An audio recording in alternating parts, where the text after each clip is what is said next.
ஒற்றை தலைமை அப்படின்னு அதிமுக வந்ததுக்கப்புறம் அவங்க ஃபேஸ் பண்ணுற ஃபர்ஸ்ட் எலெக்ஷன் இது. எடப்பாடி அவர்களோட அந்த ஒற்றை தலைமை வந்து அதிமுகவை எந்த அளவுக்கு எடுத்துகிட்டு போகும்னு நீங்கள் நினைக்கிறீங்க? அதிமுகவுக்குள்ள இந்த ஒற்றை தலைமைன்றது ரொம்ப ஸ்ட்ராங் ஆகிடுச்சு. பிஜேபியும் திமுகவும் அதிமுகவை இல்லாமல் பண்ணுறாங்க அப்படின்ற கோபம் இருக்குது. இன்னைக்கு கூட அவர் பேசியிருக்காரு, எங்களை ஒன்றும் இல்லாமல் பண்ணலான்னு ட்ரை பண்ணுறீங்க, நாங்கள் வம்பு தும்பு போக மாட்டோம், ஆனால் வந்த வம்பை விட மாட்டோன்றளவு பேசுகிறாரு. ஆனால் இப்போது இன்னும் 2 நாள் எலெக்ஷன் வரப்போகுது. கள நிலவரம் ரொம்ப வேகமாக இருக்குது. அதே மாதிரி நம்ம போன வாரம் பேசின மாதிரி நிலைமை இந்த வாரம் இல்லை.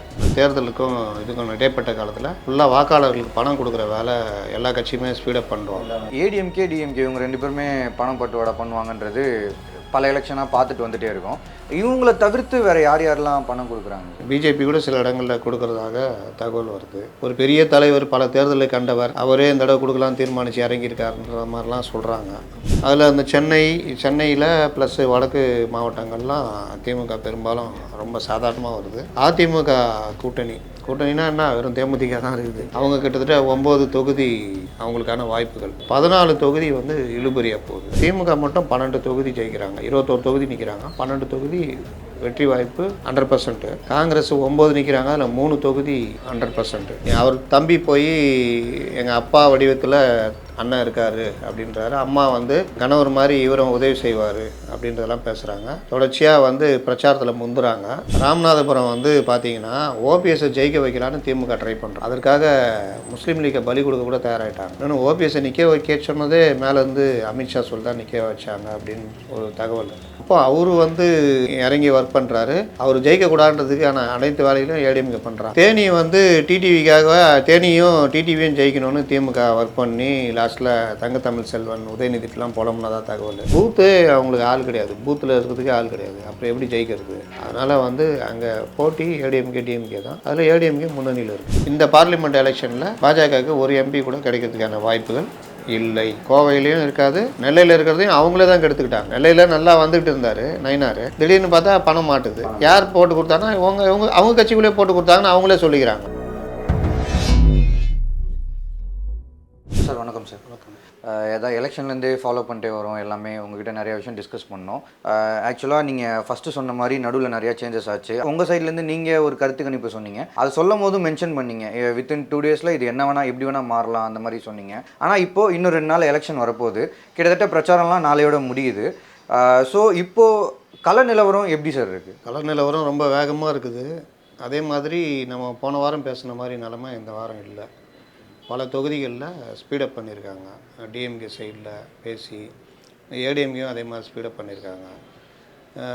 இது இல்லாமல் நம்ம இப்போ பேசுகிறோம்ல, இது இல்லாமல் நாளைக்கு அப்புறம் அந்த தேர்தலுக்கும் இதுக்கும் இடைப்பட்ட காலத்தில் ஃபுல்லாக வாக்காளர்களுக்கு பணம் கொடுக்குற வேலை எல்லா கட்சியுமே ஸ்பீடப் பண்ணுறோம்.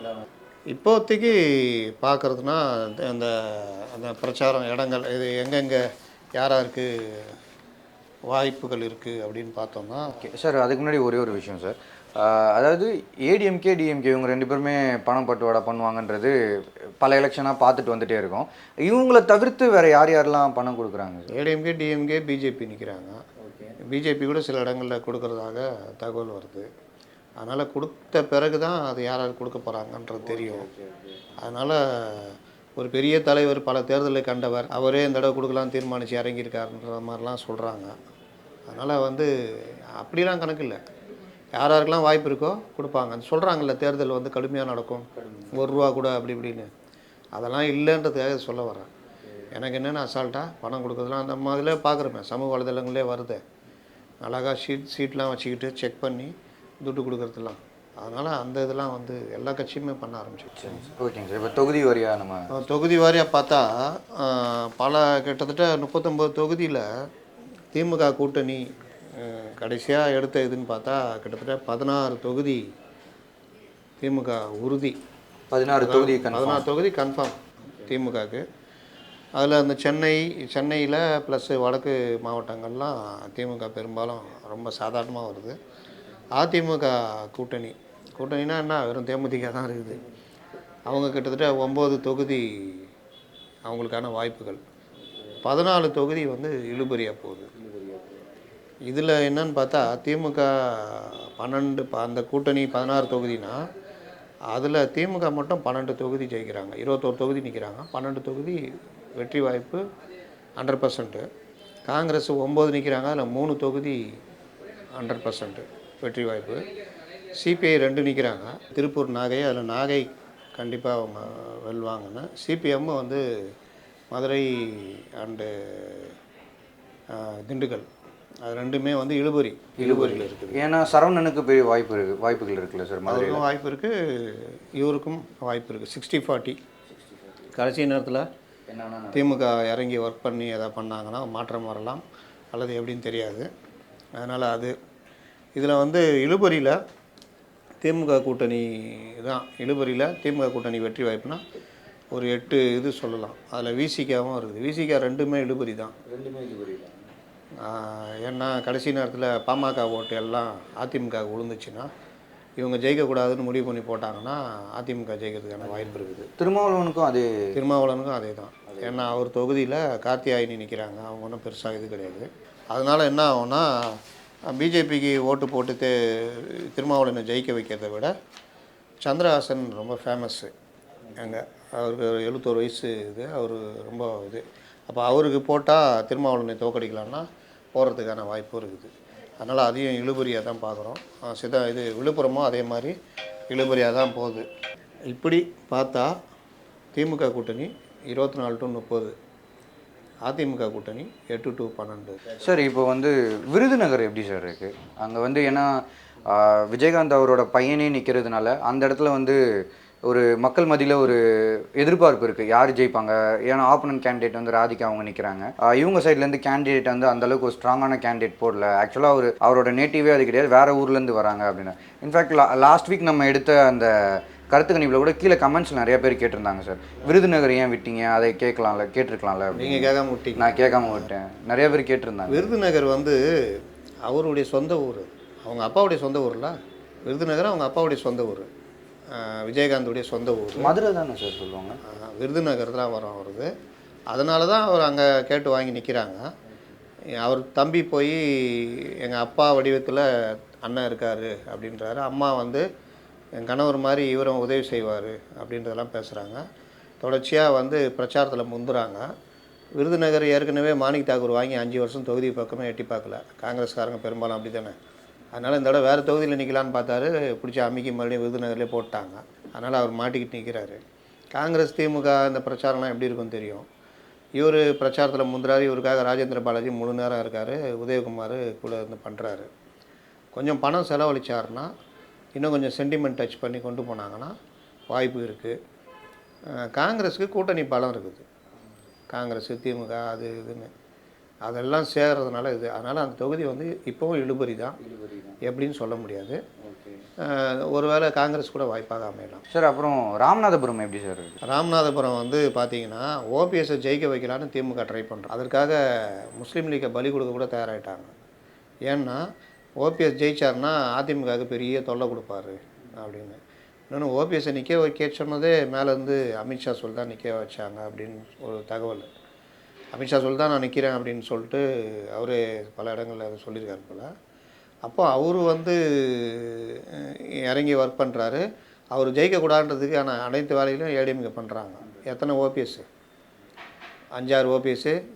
இவருக்கு பலாப்பழம், கொஞ்சம் பேர் திராட்சை பழம், அந்த பழம் இது இதுன்னு சின்னங்கள். அந்த சின்னங்களை அடித்து போஸ்டெல்லாம் ஒட்டுறாங்க. ஆனால் ஓபிஎஸ் வந்து எப்படியாவது ஜெயிக்கணும் அப்படின்ட்டு திமுக துணையோடு ஜெயிக்கணும்னு ட்ரை பண்ணுறாரு. இது நவாஸ்கனிக்கு சிக்கலாக போகுது. நவாஸ்கனி திமுக மேலெல்லாம் பேசியிருக்காரு போல். அதனால் நவாஸ்கனி ஒரு 2.5 லட்சம் இஸ்லாமிய வாக்குகள் அங்கே இருக்குது. எப்படியும் ஒரு 1.5 லட்சம் பேர் போட்டாங்கன்னா அதை நம்பி அவர் நிற்கிறாரு. அது அங்கே தான் சார் என்ன சொல்கிறாங்கன்னா, அந்த 2 லட்சம் வாக்குகள் வந்து இவர் பேசினாலும் ஓபிஎஸ்க்கு விழாது. ஏன்னா வந்து பிஜேபியோட கூட்டணியில் இருக்க ஒருத்தருக்கு முஸ்லீம்ஸ் ஓட்டு போடணுமான்னு யோசிப்பாங்க அப்படின்னு. போட மாட்டாங்க. மற்ற சமூக வாக்குகள்லாம் இருக்குல்ல, அதனால் அதை ஏதாவது நம்பி தான் நிற்கிறாரு. திமுக உள்ளடி வேலை செஞ்சு ஓபிஎஸ் ஜெயிச்சு போட்டோம்னு நினச்சா, ஏன்னா ஓபிஎஸ்க்கும் திமுக தான் அவ்வளோ ஒரு பிராப்தமாச்சு. அதனால் அந்த மாதிரி நடக்கிறதுக்கும் வாய்ப்பு இருக்குது. இது எல்லாம் பார்க்கும்போது அந்த தொகுதியும் இழுபறி தான். இல்லை இவங்க பிரச்சனையில் ஜெயபெருமாள் வர்றதுக்கும் வாய்ப்பு இருக்குது. அதனால் இதுக்கு அதுவும் வந்து இழுபறியில் தான் வச்சுருக்கு, சொல்ல முடியாது. தேனியும் சொல்கிறீங்க, டிடிவி தேனி வந்து டிடிவிக்காக தேனியும் டிடிவியும் ஜெயிக்கணும்னு திமுக ஒர்க் பண்ணி லாஸ்ட்டில் தங்கத்தமிழ் செல்வன் உதயநிதிக்கெலாம் புலம்புனதாக தகவல். ஆனாலும் அங்கே வந்து நாராயணசாமியும் ஓரளவு வெயிட்டாக இருக்கார். தங்கத்தமிழ் செல்வனும் வெயிட்டாக இருக்கார். இது ஒரு பக்கம் ஓடிக்கிட்டு இருக்குது. அங்கேயும் ஒரு போட்டி கடுமையாக இருக்குது. டிடிவி ஒன்றும் அந்தளவுக்கு பெருசாக டிஎம்கே நினச்சதோ மற்றவங்க ஆசைப்படுற மாதிரியோ மக்கள் ஓட்டு போடணும்ல. அதனால் தங்கத்தமிழ் செல்வனுக்கும் ஏடிஎம்கேக்கும் தான் போட்டி. ஒருவேளை தங்கத்தமிழ் செல்வன் ஜெயிப்பதற்கான வாய்ப்புகள் அதிகம் இருக்குது. சார் அதுக்கப்புறம் ஃபஸ்ட்லேருந்தே சர்ச்சையாக போயிட்டு இருக்கக்கூடிய கோயம்புத்தூர், அதாவது அங்கே வந்து அண்ணாமலை வந்து மிகவும் கவலைக்கிடம் அப்படின்ற மாதிரி நிறைய விஷயம் பார்க்க முடியுது சார். அங்கே எப்படி சார் இருக்குது சுச்சுவேஷன்? அங்கே அண்ணாமலை வந்து ஊடக வெளிச்சத்தில் இந்த தகராறு பண்ணுறது, நைட் 10 மணினா 10 மணிக்கு க்ளோஸ் பண்ணிடணும்.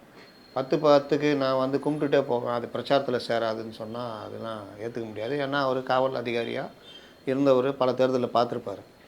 அவருக்கு அந்த கோடு தெரியும், எலெக்ஷன் கோடு தெரியும். ஆனாலும் அவர் வந்து இந்த ஊடக வெளிச்சத்துக்காக இந்த வேலைலாம் பண்ணுறாரு. அதெல்லாம் வந்து தேர்தலில் ஜெயிக்க வைக்கிறதுக்கான காரணியாக அமையாது. இதை எஸ்பி வேலுமணி வார்த்தையில் சொல்லணுன்னா, என்னங்க 38%ன்னுலாம் கருத்து கணிப்பு போடுறாங்க. அவங்க அதிகபட்சம் 15% கூட வரட்டோங்க. 8%, 7% வருவாங்க. சரி 15% வச்சுக்கிங்க. அதெல்லாம் ஜெயிக்கிறதுக்கான இதுவாக அமையாது. பூத்து அவங்களுக்கு ஆள் கிடையாது, பூத்தில் இருக்கிறதுக்கே ஆள் கிடையாது. அப்புறம் எப்படி ஜெயிக்கிறது? அதனால் வந்து அங்கே போட்டி ஏடிஎம்கே டிஎம்கே தான். அதில் ஏடிஎம்கே முன்னணியில் இருக்குது. ஏடிஎம்கேவோட கிளியர் டார்கெட்டே வந்து கொங்கு மண்டலம் தான் சொல்கிறாங்க. ஏன்னா அவங்க வந்து அந்த சட்டமன்ற தேர்தல்களில் அவங்க வேறு லெவலில் பெர்ஃபார்ம் பண்ணியிருக்காங்க. பல இடங்களில் அவங்க தான் எம்எல்ஏ. ஓவராலாகவே அவங்க பெருசாக கான்கேட் பண்ணி வச்சுருக்காங்க கொங்கு மண்டலம். எடப்பாடியோட க்ளோஸ் வாட்சான டார்கெட்டட் ஏரியாவும் இதுதான் அப்படின்றாங்களே சார். அங்கே என்ன சார் நிலவரம்? கொங்கு மண்டலத்தில் பெரும்பாலும் ஏடிஎம்கே ஜெயிக்கிறதுக்கான வாய்ப்புகள் அதிகம் இருக்குது. இப்போ சென்னை எடுத்துக்கிட்டிங்கன்னா, சென்னை, திருவள்ளூர், வட சென்னை, தென் சென்னை, மத்திய சென்னை, ஸ்ரீபெரும்புத்தூர், காஞ்சிபுரம், அரக்கோணம், வேலூர், இது எடுத்துக்கிட்டிங்கன்னா ஃபுல்லாகவே டிஎம்கேக்கான வாய்ப்புகள் அதிகம். ஆனால் கொங்கு எடுத்துக்கிட்டிங்கன்னா இந்த உங்களுக்கு கிருஷ்ணகிரி, தருமபுரி, சேலம், நாமக்கல், ஈரோடு, திருப்பூர், இது எல்லாமே வந்து பார்த்திங்கன்னா பெரும்பாலும் சேலம் தான் இழுபறியாக இருக்குது. யார் ஜெயிப்பாங்கன்னு சொல்ல முடியாது. தருமபுரியும் கிட்டத்தட்ட 3 மும்முனை போட்டியாக தான் போகுது. தருமபுரியில் இவங்களுக்கு சௌமியா அன்புமணிக்கு வாய்ப்பு இருக்கா? சௌமியாவுக்கு வாய்ப்பெலாம் இருக்காது, வாய்ப்பே இல்லை, ரொம்ப கஷ்டம். டிஎம்கே அண்டு இது சௌமியா வாக்குகளை அதிகம் பிரிச்சுட்டாங்கன்னா ஆமணி ஜெயிக்கிறதுக்கான வாய்ப்பு இருக்குது. அசோகனுக்கு அங்கே நல்ல பேர் இருக்குது. அதனால் அது ஒரு மும்முனை போட்டியாக போகுது. ஆனால் அதெல்லாம் தாண்டிட்டு பெரும்பாலும் பார்த்தா சேலம் தவிர்த்து பார்த்தா நாமக்கல், ஈரோடு, திருப்பூர், பொள்ளாச்சி, கோயம்புத்தூர், இது எல்லாமே வந்து ஏடிஎம்கேக்கு சாதகமாக. அதனால தான் அவங்க வந்து 9 தொகுதின்னு நம்ம சொல்கிறோம். சென்னை எப்படி சார் இருக்குது? தென் சென்னை, வட சென்னை, மத்திய சென்னை, இந்த ஏரியா. சென்னையில் வந்து திருவள்ளூர் காங்கிரஸ் கேண்டிடேட்டே இல்லை. ஏடிஎம்கே வந்து அங்கே நிற்கல. ஏடிஎம்கே வேணுகோபால் நின்று இருந்தால் அது ஏடிஎம்கேயான வெற்றியாக இருந்திருக்கும். ஆனால் அங்கே நிற்க வைக்கல. அதுக்கு பதிலாக இவங்க நல்ல தம்பி டிஎம்கேக்கு கொடுத்துட்டாங்க, தேமுதிகவுக்கு. அதனால் காங்கிரஸ் ஈஸியாக ஜெயிக்குது. வட சென்னை டிஎம்கே தான். தென் சென்னை மட்டும் கொஞ்சம் இழுபறியாக இருக்குது. ஏன்னா தமிழிசை அதிக வாக்குகளை வாங்கிட்டாங்கன்னா தமிழிசை தங்கப்பாண்டியன் வந்துடுவாங்க. தமிழிசை கொஞ்சம் வாக்கு குறையுது, ஜெயவர்தனும் கொஞ்சம் அதிகமாக அடிக்கிறாருன்னா ஏடிஎம்கேக்கு வாய்ப்பு இருக்குது. அதனால் இழுபறியாக தான் இருக்குது. டிஎம்கேக்கு தான் வாய்ப்புன்னு நாங்கள் போட்டிருக்கோம். மத்திய சென்னை டிஎம்கே சொல்லவே வேணாம். எதிர்த்தாப்பில் இவர் பார்த்தசாரதி போட்டியே இல்லை. ஸ்ரீபெரும்புத்தூர் டிஎம்கே தான், எதிர் வேட்பாளர் ஒன்றும் பெருசாக இல்லை. பிரேம்குமார் ஒன்றும் கிடையாது. காஞ்சிபுரம் செல்வம் ராஜசேகர் பண்ணுறாரு. ஆனால் டிஎம்கே அந்த கூட்டணி பலத்தில் காஞ்சிபுரம் அடிச்சிருவாங்க. அரக்கோணம் சொல்ல வேணாம், ஜெகத் ரட்சகன் பணத்தாலே குளிப்பாட்டிடுவார். அதனால் அரக்கோணம் சீனியர்ஸ் எல்லாருமே ஜெயிக்கிறாங்க. வேலூர் கதிரானந்த், ஏசி சண்முகம் ஓட்டை அதிகமாக பிரிச்சிடுவார். அதனால் அது பாதிப்பு யாருக்குன்னா ஏடிஎம்கேக்கு வந்துடும். அதனால் வந்து கதிரானந்த் ஜெயிக்கிறதுக்கு தான் வாய்ப்பு அதிகமாக. விரும்பாத வேட்பாளர்கள் தமிழிசை தங்கப்பாண்டியன், கலாநிதி வீரசாமி, தயாநிதி மாறன், டிஆர் பாலு, ஜெகத் ரட்சகன், யாருமே ஜனங்க யாரும் விரும்பி போடல. இதே மாதிரி கருத்து கணிப்பு இந்த சர்வே வந்து உங்கள்கிட்ட நான் இது டிஸ்கஸ் பண்ணுறது 3வது வீடியோ சார். ஃபர்ஸ்ட் வீடியோ நம்ம பார்க்கும்போது 40மே டிஎம்கே அப்படின்ற மாதிரி இருந்துச்சு. இல்லை நீங்கள் சொல்ல சார், நான் வந்து சர்வே இது அப்படின்னு சொல்லி உங்கள்கிட்ட வந்து நான் கேட்டேன் சார். பல பேப்பர்ஸில் வந்து சர்வே இதெல்லாம் வச்சு கேட்டேன். அப்பயும் வந்து இது வந்து இது வந்து 100% நம்ப முடியாது நம்மளால் அப்படின்றது சொன்னீங்க. ஏன்னா இன்னும் நிறையா ஒர்க் இருக்குது. ஏன்னா ரொம்ப இனிஷியல் ஸ்டேஜில் நான் உங்கள்கிட்ட கேட்டேன். அதுக்கப்புறம் நம்ம பேசினப்போ நான் உங்கள்கிட்ட கேட்டேன் சார், நான் ஒரு சில பத்திரிகைகள்லாம் பார்க்கும்போது 65% வந்து டிஎம்கே அப்படின்னு சொல்கிறாங்க. இன்ஃபேக்ட் டிஎம்கேவோட சர்வேலேயே, டிஎம்கேவோட உளவுத்துறை ரிப்போர்ட்லேயே வந்து 65% தான் நம்ம ஜெயிப்போம், அப்பார்ட் ஃப்ரம் தட் எல்லாமே வந்து ஏடிஎம்கே ஸ்வீப் பண்ண வாய்ப்பு இருக்குது அப்படின்னு நம்ம சொன்னோம். ஆனால் அப்போ நீங்கள் என்ன சொன்னீங்கன்னா, இல்லை 50-50ன்ற சான்சஸ் இருக்குது அப்படின்ற மாதிரி சொன்னீங்க. இந்த 50-50 சொல்ல 15-15 9 தொகுதி வந்து இழுபறி. இழுபறி அந்த மாதிரி இந்த மாதிரி தான் சார் நீங்கள் சொன்னீங்க. ஸோ நீங்கள் வந்து எந்தெந்த மாதிரியான ஒரு நிகழ்வுகள்லாம் வந்து இந்த மாதிரியான சர்வேலாம் மாறுச்சு அப்படின்றத நீங்கள் எதை வச்சு சார் சொல்கிறீங்க? ரொம்ப சிம்பிள். ஃபஸ்ட்டு வந்து இந்த மாயைக்குள்ளே போய் மாட்டிக்கக்கூடாது. அதெல்லாம் சொல்லுவாங்க ஒரு மாஸ் மென்டாலிட்டி. எல்லாரும் இதான் வரும் இதான் வரும் இதான் வரும்னு மனசில் பதிய வைப்பாங்க.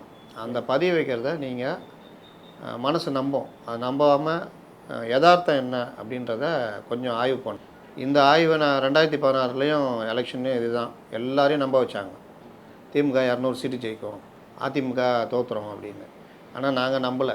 கலை யதார்த்தம் பார்க்கும் பொழுது எல்லாரும் பிரிஞ்சு நிற்கிறாங்க. திமுகவும் தனியாக நிற்கிது, அதிமுகவும் தனியாக நிற்கிது. அப்படின்னா திமுக தோற்றுறோம், அதிமுக ஜெயிக்கிறதுக்கான வாய்ப்புகள் இருக்குதுன்னு. இது இல்லாமல் ஒவ்வொரு மாவட்டமாக எடுத்து பார்க்கும் பொழுது இந்தந்த மாவட்டத்தில் இவங்களுக்கு வாய்ப்பு இருக்குது, இவங்களுக்கு வாய்ப்பு இல்லை, இந்தந்த தொகுதியில் அப்படின்னு.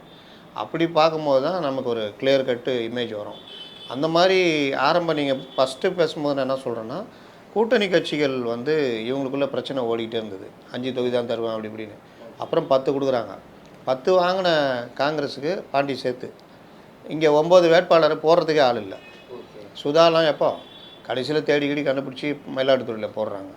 அப்போ இப்படிலாம் இருக்கிற இடத்துல ஏடிஎம்கே குறி வச்சு அடித்தாங்கன்னா 10 தொகுதின்றது சாதாரணமாக ஜெயிக்கலாம் அப்படின்னு. ஆனால் அதிமுக இப்போ காங்கிரஸ் திருவள்ளூரில் போட்டி போடல. ராமநாதபுரத்தில் அன்னூராஜா நிப்பாட்டி தான் ஜெயிக்கலாம்.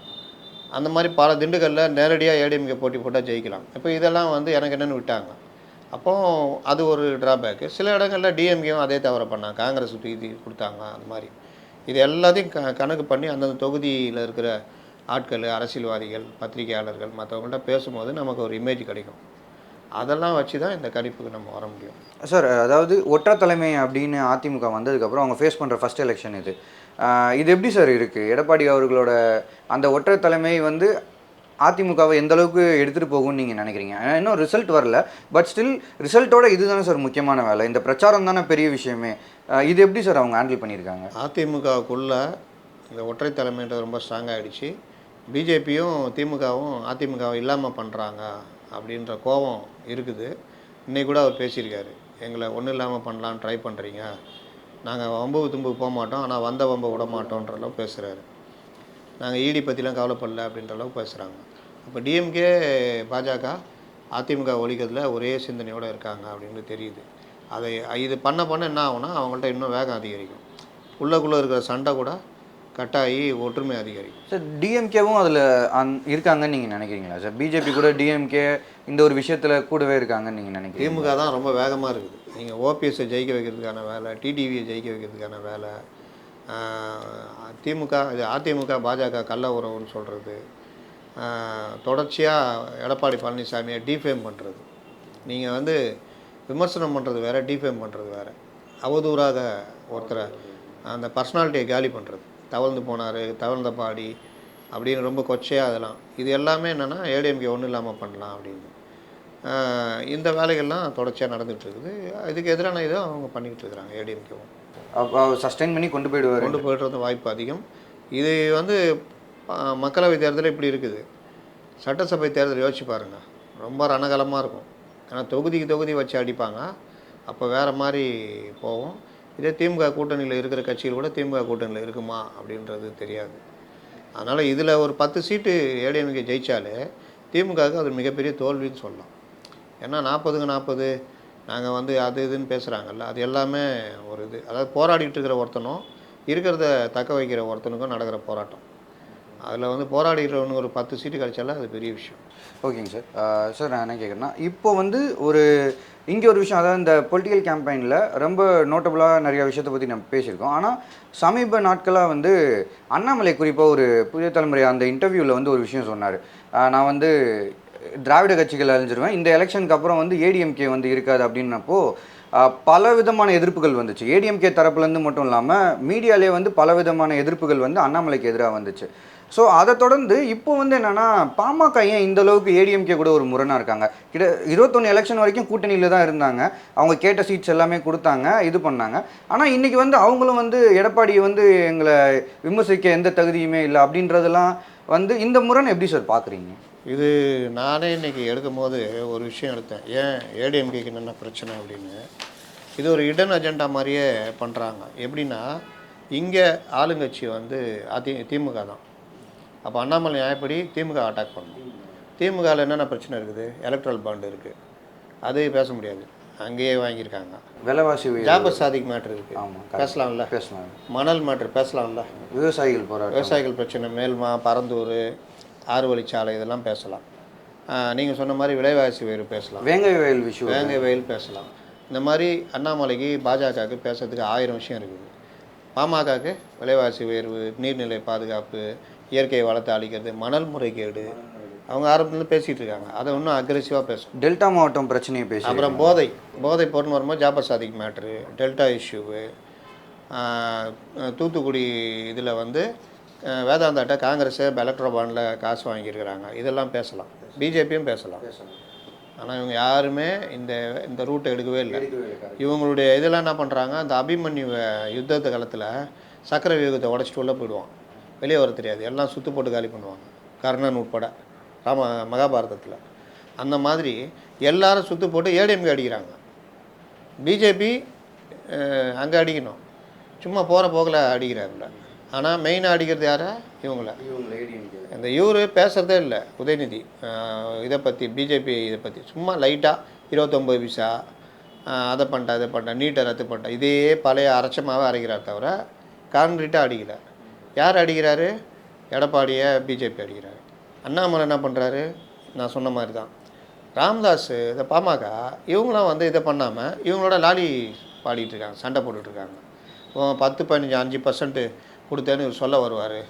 அவங்க தானே கொடுத்தாங்க, அதனால தானே தென் மாவட்டத்தில் ஓட்டு போச்சு. அப்போ அவங்க அதுக்கு சொந்தம் கொண்டாடுவாங்கல்ல. நாங்கள் எங்களால் தான் நீங்கள் ஆட்சியை 2019 2 வருஷம் எங்களால் தான் தள்ளினீங்கன்றாரு. இதெல்லாம் எப்போவுமே சொல்கிறது தான் இவங்க. நாங்கள் கை காட்டுகிற ஒரே முதல்வர் அதுன்னு.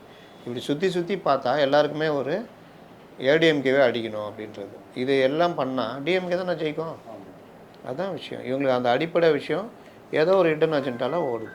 இதில் அண்ணாமலை என்ன பண்ணுறாரு, கூடுதலாக ஏடிஎம்கே அட்டாக் பண்ணிகிட்ருக்காரு. டிஎம்கே அட்டாக் பண்ணால் பிஜேபிக்கும் லாபம், அதையும் அவர் பண்ண மாட்டேங்கிறார். ஆனால் அவர் வந்து ப்ரொமோட் ஆனது எல்லாமே பார்த்தீங்கன்னா டிஎம்கே முழுக்க எதிர்த்து பேசி இப்படி தான் இது பண்ணார். ஆனால் சமீப நாட்களாக அந்த ஒரு இதுவே இல்லை. அவர் வந்து இந்த எலெக்ஷன் ஆரம்பித்ததுலேருந்து வாண்டடாக வந்து ஏடிஎம்கேவை இது பண்ணுறது, ஓபிஎஸ் டிடிவி பின்னாடி கட்சி வந்துடும் அப்படின்றதெல்லாம் வந்து அவர் திமுகவை அதிகமாக எதிர்க்கலை. போலி பாஸ்போர்ட் எடுத்தார், தூக்கி ஓரம் போட்டார். செந்தில் பாலாஜி எடுத்தார், அப்புறம் ஓரம் போட்டார்.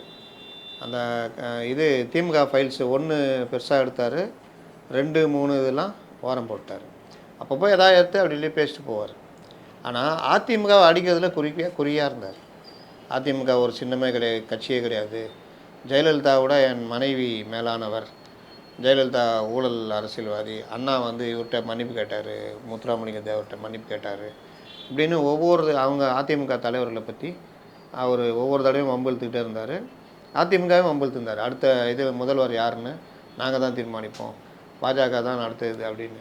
அப்போ இவர் வந்து கூட்டணி ஏடிஎம்கேயோடு சேர்ந்து டிஎம்கே அடிக்கிறது பதிலாக ஏடிஎம்கே அதிகத்தில் கவனம் செலுத்தி அதை உடச்சிக்கிட்டு வெளியில் வர்றதுக்கான அவருடைய சிங்கிள் அஜெண்டா வச்சு தான் இயங்கியிருந்தார் தவிர பாஜகன்ற ஒரு கட்சி, அந்த கட்சியை தமிழ்நாட்டில் வளர்க்குறதுக்கான அஜெண்டாவில் அவர் பண்ணல. அதோடைய விளைவு இந்த பார்லிமெண்ட் எலெக்ஷனில் பாஜகவுக்கு ஒரு எம்பி கூட கிடைக்கிறதுக்கான வாய்ப்புகள் இல்லை. கோவையிலையும் இருக்காது, நெல்லையில் இருக்கிறதையும் அவங்களே தான் கெடுத்துக்கிட்டாங்க. நெல்லையில் நல்லா வந்துக்கிட்டு இருந்தார் நயினார், திடீர்னு பார்த்தா பணம் மாட்டுது. யார் போட்டு கொடுத்தாங்கன்னா அவங்க கட்சிக்குள்ளே போட்டு கொடுத்தாங்கன்னு அவங்களே சொல்லிக்கிறாங்க. அப்போ என்ன ஆகுது, இவங்க கட்சியில் இவரை தவிர யாரும் வரக்கூடாதுன்ற மாதிரி தான் போகுது. இப்போ நயினாருக்கான அந்த வெற்றி வாய்ப்பும் இழுபறி ஆகிடுச்சு. அப்போ அங்கே ஏடிஎம்கே இது பண்ணுறாங்களா சார், ஜான்சி ராணி அப்படின்ற கேண்டிடேட்? அங்கே ஜான்சி ராணியும் இருக்காங்க, ராபர்ட் ப்ரூஸ் இருக்கார். கூட்டணி கட்சி பலம் அதெல்லாம் வச்சு பார்க்கும்போது ராபர்ட் ப்ரூஸ்க்கும் வாய்ப்பு இருக்குது. அதுவும் ஒரு இழுபறியான நிலைமையில் தான் இருக்குது. சார் இன்னொரு விஷயமும் சொல்கிறாங்க, இந்த வாட்டி வந்து ராமதாஸ் அவர்கள் வந்து தீவிரமான பிரச்சாரத்தில் ஈடுபடலை அப்படின்னு சொல்கிறாங்க சார். எதனாலன்னு நினைக்கிறீங்க சார்? ராமதாஸுடைய விருப்பம் வந்து அதிமுக கூட்டணி, ஏன்னா கட்சியை காப்பாற்றணும்.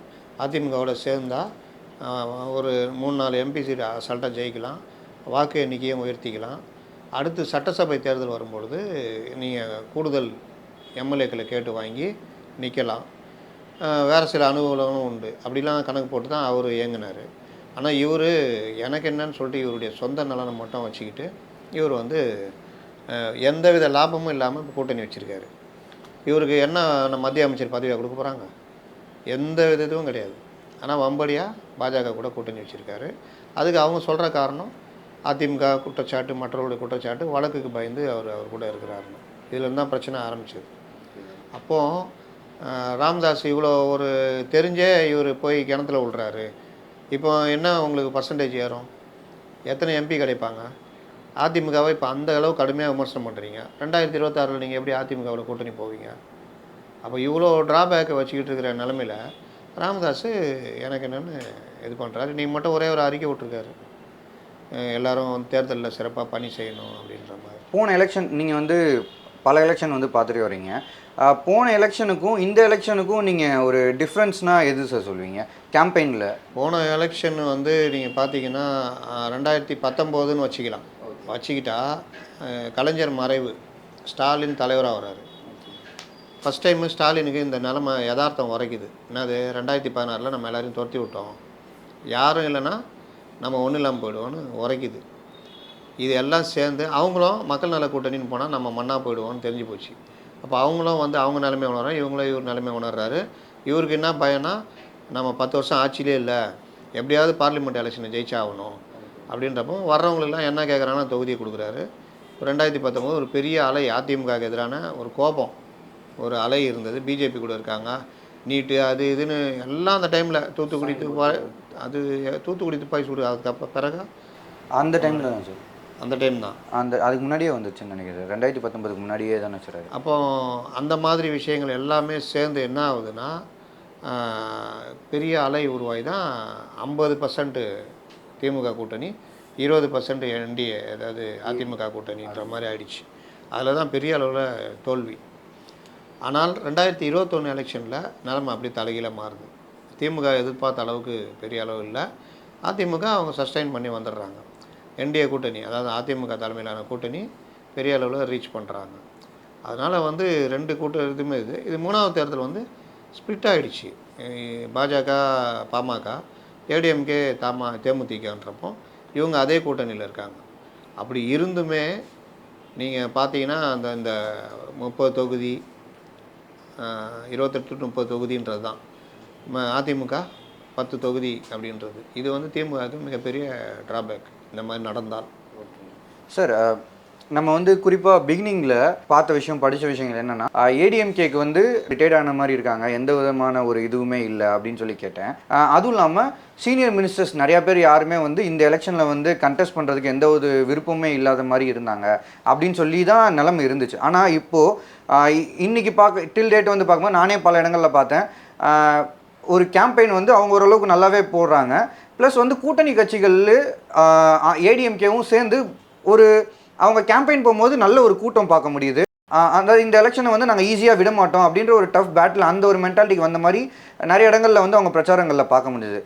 ஸோ இது எப்படி சார் நடந்தது? இந்த இடைப்பட்ட காலத்துலேருந்து எப்படி அவங்க ஏறி வந்தாங்க? எப்படி நடந்ததுன்றத விட ஆரம்பம் வந்து பார்த்திங்கன்னா திமுக வந்து உற்சாகமாக கூட்டணி பலம், உரிமை தொகை, பஸ்ஸு, இலவச பேருந்து இதெல்லாம் வச்சுக்கிட்டு போனால், இவங்க கூட இருக்கிற லகடபாண்டிகள் பண்ணது தான்.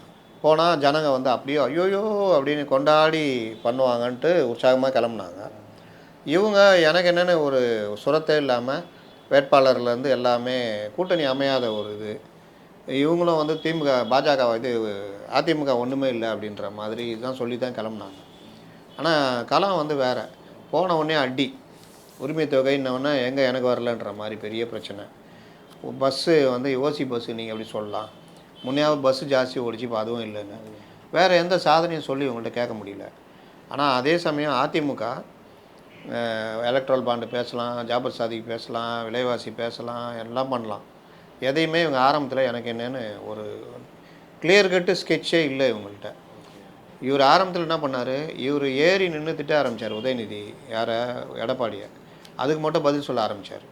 அதுக்கப்புறம் தான் வேகம் எடுக்க ஆரம்பிச்சது. அதுக்கப்புறம் ஒவ்வொரு ஃபீட்பேக் வர ஸ்பீடப் பண்ண ஆரம்பித்தாங்க. அப்படியும் என்ன கேட்டால் ஜாபர் சாதி விவகாரமோ எலக்ட்ரல் பாண்ட் விவகாரத்தையோ அதிமுக பெருசாக கையில் எடுக்கலை. விலைவாசி இந்த இதில் வந்து பெருசாக கொண்டு போகல. இது எல்லாமே திமுகவுக்கு சந்தோஷப்படக்கூடிய விஷயங்கள். ஏன்னா நீங்கள் இந்த விஷயத்தெல்லாம் கையில் எடுத்தால் தான் அவங்க வந்து இது பண்ணுவாங்க. அதனால் வந்து ஆனாலும் வந்து நீங்கள் பார்த்தீங்கன்னா பிரச்சாரம் அப்படின்னு பார்த்தா முதல்ல பின்தங்கி இருந்த அதிமுக ரொம்ப வேகம் கொண்டு போக ஆரம்பித்தாங்க. இவங்க பயங்கர வேகமாக போயிட்டு அப்படியே பிரேக் அடித்து ஸ்லோவாக பண்ண ஆரம்பித்தாங்க. இப்போ வந்து விட்டமின் சி இறக்கிறதுக்கான வேலைலாம் ஆரம்பிச்சிடுவாங்க அடுத்த 2 நாளில். அதில் வந்து 2 பேருமே எக்ஸ்பர்ட்டுங்க. அதில் யார் ஜெயிக்கிறான்னு பார்ப்போம். ஓகே சார், நாம் தமிழர் எப்படி சார் இருக்குது? அவங்க எங்கேயாவது ஒரு டஃப்பான பேட்டில் கொடுக்குறாங்களா ஏதாவது இடங்கள்? இந்த எலெக்ஷனில் ரொம்ப டிசப்பாயின்மெண்ட் என்னன்னு பார்த்தா அவங்களுடைய சின்னம் போனது. அந்த சின்னம் போனதே அவங்க அதுலேருந்து வெளியில் வர்றதுக்கு அவங்க சொல்லிக்கலாம், நாங்கள் உறுதியாக இருக்கிறோம், பண்ணிட்டோம், ஒரே நாளில் கொண்டு போனேன். சின்னத்தை கொண்டு போகிறதெல்லாம் வேகமாக கொண்டு போனாங்க. ஆனாலும் ஒரு உற்சாகம் இல்லாத மாதிரி இருக்குது, அக்ரெசிவ்னஸ் குறைஞ்சிருக்குன்னு. சீமானுடைய பேச்சிலேயே வந்து பெரிய அளவில் அவர் பேச்சு வந்து லீடு இருந்துகிட்டே இருக்கும். டிஎம்கேவை பயங்கரமாக அட்டாக் பண்ண வேண்டிய, நான் அப்படி தான் எதிர்பார்த்தேன். டிஎம்கே பயங்கரமாக அட்டாக் பண்ணுவார், ப்ளஸ் இவங்களை பாஜகவை அட்டாக் பண்ணுவார்னு. பாஜகவை தொடுறாரு, வேறு விஷயங்கள் தான் பேசுகிறத தவிர டிஎம்கேவை பெரிய அளவில் அட்டாக் பண்ணல. டிஎம்கேவை இவர் அட்டாக் பண்ணால் தான் அதிமுகவுக்கும் லாபம், திமுகவுக்கும் அது பெரிய சிக்கலை உண்டு பண்ணும். அதில் கொஞ்சம் சோர்வாயிட்டாங்களோ அப்படின்றது தான். இன்னொன்று, சீமான் தான் ஒன் மேன் ஆர்மி மாதிரி போய்கிட்டுருக்காரு. வேறு யாரும் பெருசாக அக்ரெசிவாக வெளியில் தெரியல. பொதுவாக மற்ற எலெக்ஷன்ஸில் ஒரு சிலர் இருப்பாங்களே சார், சாட்டை துரைமுருகன் கூட பேசுவார். சாட்டை துரைமுருகன் எப்போது இருக்கார், ஆனால் அவருடைய இதை பெருசாக ஊடகங்கள் கவர் செய்கிறது மற்றதெல்லாம் போகல. அதனால் சீமான் ஒருத்தர் தான் சுற்றிட்டு இருக்காரு. ஓகே சார், இப்போ பாமகவுக்கும் அவங்களுக்கும் வந்து கிட்டத்தட்ட 10 சீட்டு அந்த மாதிரி கொடுத்துருக்காங்க. அவங்களோட சுச்சுவேஷன் எப்படி சார் இருக்குது? அவங்க ஆக்சுவலாக நீங்கள் சொன்ன மாதிரி அவங்களுக்கு கூட்டணி வந்து, இந்த கூட்டணி வந்து முழுக்க யாருக்குமே விருப்பம் இல்லை. அடித்தட்டுலேருந்து மேல்தட்டு வரைக்கும் யாருக்குமே, அன்புமணியை தவறுன்னு நம்ம சொல்லலாம், அந்த மாதிரி யாருக்குமே விருப்பம் இல்லை. நிறைய பேர் வந்து கூட்டணிக்கு அப்புறமே வந்து கட்சி தாவிட்டாங்கன்னு சொல்லி ஏடிஎம்கேலேயே பல பேர் சேர்ந்துருக்காங்க அப்படின்னு சொல்லி வருது. அவங்களோட கேம்பெயின் ஒர்க்கு அதெல்லாம். அன்புமணி ராமதாஸ் அதிமுகவை கடுமையாக விமர்சனம் பண்ணுறதுக்கு காரணமே அது ஒன்று. ஏன்னா அதிமுக விமர்சனம் பண்ணால் அவங்க திருப்பி திட்டுவாங்க. அப்போ இந்த கோபத்தில் பாமக தொண்டை அதிமுகவுக்கு போய் ஓட்டு போடுறது தடுக்கலாம் அப்படின்றது. அதனால தான் அவர் இதை விட்டுட்டு அதிமுகவை டைரெக்டாக அட்டாக் பண்ண ஆரம்பிச்சிருக்காரு. அவங்கள திருப்பி அட்டாக் பண்ணால் என்ன ஆகும்? இப்போ பல இடங்களில், இப்போ சிதம்பரமே எடுத்துங்க, இவர் ஜெயிக்க வேணாம், திரும்ப ஜெயிக்க வேணாம், அதுக்கு நம்ம பாஜகவுக்கு ஓட்டு போடுறத விட அதிமுகவுக்கு போட்டால் திரும்ப ஜெயிக்க முடியாதுன்னு பாமக தொண்டர்கள் முடிவு பண்ணுறாங்கன்னா, இவர் பாமக ஏடிஎம்கேயோட வம்பு இழுத்தாருன்னா என்ன ஆகும்? அந்த கோபம் அவங்களுக்கு எதுக்கு போடணுன்ற போகும். அந்த மாதிரி சில விஷயங்கள்லாம் பண்ணிக்கிட்டு இருக்காங்க. 10 தொகுதியில் 9 தொகுதி பற்றி அவங்க கவலைப்படல. தருமபுரி ஒன்று மட்டும் இப்போ கணக்கில் வச்சு இயங்கிட்டு இருக்காங்க. அங்கேயும் மும்முனை போட்டி தான். அதனால் பெரிய அளவில் சௌமியா ஜெயிப்பாங்க அப்படின்ற மாதிரிலாம் சொல்ல முடியாது. 2வது பிளேஸ் வரலாம், இல்லை அது கூட வராமல் போகலாம். சார், நீங்கள் முக்கியமாக இந்த கேண்டிடேட் வந்து தோக்கவே கூடாது இந்த எலெக்ஷனில் அப்படின்னு நீங்கள் நினைக்கிற கேண்டிடேட் யார் சார்? அந்த மாதிரி கேண்டிடேட்டுன்னு ஜெயிக்க வேணாம் இவங்க அப்படின்னா நான் 100 பேர் சொல்லுவேன். 100 பேர் சொல்லுங்க. ஆனால் இவர் தான் ஜெயிக்கணும் அப்படின்னா, எனக்கு தெரிஞ்சு புது கேண்டிடேட்டு ஓரளவுக்கு மக்கள் இதுக்காக தான் பதவியை ரிசைன் பண்ணிட்டு வந்தார் அப்படின்னு பார்த்தா சசிகாந்த் செந்தில் சொல்லலாம். அவர் ஜெயிக்கலாம் அப்படின்றது. சிங்கை ராமச்சந்திரன் சார், அவர் எப்படி? சிங்கை ராமச்சந்திரன் இளைஞர், இந்த போட்டியில் அவரும் நிற்கிறார், அவரையும் சொல்லலாம். வேறு எங்கெல்லாம் அந்த அளவுக்குலாம் ஒரு இதெல்லாம் கிடையாது, இவர் தான் ஜெயிக்கணும் அவர் தான் ஜெயிக்கணும். நம்ம வந்து இது இருக்கிற நிலைமையே நம்ம பேசுகிறோம். இவர் ஜெயிக்கலாம் அவர் ஜெயிக்கலாம்னா அது நல்லா இருக்காது. அதனால் ஏதோ ஒரு இது எடுத்த மாதிரி ஆகிடும். புதிய வேட்பாளர்கள் யார் வந்தாலும் அந்த 5 வருஷம் அவ்வளோதான், ஜெயிச்சுட்டு போயிடுறாங்க, அப்புறம் திரும்பி பார்க்க மாட்டேங்கிறாங்க. எனக்கு தெரிஞ்சு நீங்கள் கேட்டிங்கன்னா நான் என்ன சொல்லுவேன்னா, தொகுதிக்காக உழைக்கணும், எதாவது பண்ணணும்னு நினைக்கிறேன் யாராக இருந்தாலும், அது எந்த கட்சியாக இருந்தாலும் அவங்க வரணும். நீங்கள் அந்த நாம் தமிழருக்கு அந்த நல்ல அந்த எந்தவித இதுவும் இல்லாமல் நிற்கிறாங்க, ஆனால் அவங்களுக்கான அந்த வாக்குகள் கிடைக்காது. அதுலேயும் பலர் படித்தவங்க ஏதாவது செய்யணும்னு நினச்சி வருவாங்க, அவங்க கூட வரலாம். அதுதான் என்னுடைய விருப்பம். யார் மக்களுக்காக பாடுபடணும்னு நினைக்கிறோம் வரணும், ஆனால் அங்கே அதுக்கான இது கிடையாதுன்றது தான். Sir, last question sir, ADMK DMK இவங்களை தவிர்த்து 3வது இடம் யாருக்கு சார்? இவங்களுக்கு அடுத்த இடத்த யார் பிடிப்பாங்கன்னு நினைக்கிறீங்க இந்த வாட்டி? 3வது இடம் நீங்கள் இவங்க தானுங்க, பாமக பாஜக சேர்ந்து நிற்கிறாங்க. ஓகே, 3வது இடம் தான் வருவாங்க அவங்க. ஆனால் அது எவ்வளோ அந்த வாக்கு வித்தியாசம் என்னன்றது நம்ம சொல்ல முடியாது. இவங்க இப்போ பண்ணுற பில்டப்லாம் நான் நம்ப தயாராக இல்லை. 18%, 20%லாம் வாய்ப்பு ரொம்ப கம்மி. 3வது இடம் வருவாங்க. 12%, 14% கூட்டணியில் வருவாங்க. சில இடங்களில் அதெல்லாம் குறையும். ஓவரால் பார்த்தா அப்படி தான் வர்றதுக்கு வாய்ப்பு இருக்குது. பெரிய லெவல்லாம் அந்த அளவுக்கு இப்போ 30%, 28%னா இவங்க 27%, 25%ன்ற மாதிரிலாம் வரது வாய்ப்பு. ஓகேங்க சார். தேர்தல் கிட்ட வந்து ரொம்ப ஒரு முக்கியமான இன்ஃபர்மேஷன்ஸ்லாம் ஷேர் பண்ணீங்க. நேரம் ஒதுக்குனதுக்கு நன்றி சார்.